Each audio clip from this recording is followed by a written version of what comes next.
আরেকটা আমল শেখা যায়, যে ব্যক্তি এশারের নামাজের পরে, কোন নামাজের পরে, আওয়াজ দেখুন, কোন নামাজের পরে, এশারের নামাজের পরে ওই নামাজের ওই জায়গাতে বৈশা 100 বার দুরূদ শরীফ, কয়শো বার, জোরে কর না, কয়শো বার, 100 বার দুরূদ শরীফ পড়বে।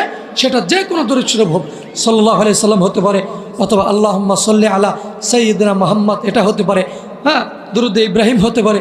যে কোনো দুরূদ শরীফ কয়শো বার পড়বে, 100 বার পড়িয়া 499 বার, কয়শো বার, 499 বার লা হাওলা ওয়ালা কুওয়াতা ইল্লা বিল্লাহ এটা পড়বে।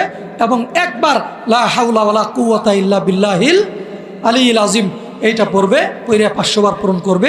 এরপরে শেষে আবারও 100 বার দুরূদ শরীফ পইরা আল্লাহর দরবারে হাত তুলে বলবে, আল্লাহ আমি তো বিপদে পইরা গেছি, আল্লাহ গো আমার ঋণের বোঝা পরিশোধ করতে পারি না, আল্লাহ আমার বিপদ আপদ বালা মুসিবত দূর হয় না, মামলা মোকদ্দমায় আটকে গেছি, আল্লাহ আমার কোনো শান্তি নাই, ঘরের মধ্যে শান্তি নাই, বাইরে শান্তি নাই, ব্যবসায় লস খাইতেছি, নানান ধরনের পেরেশানির মধ্যে আছি।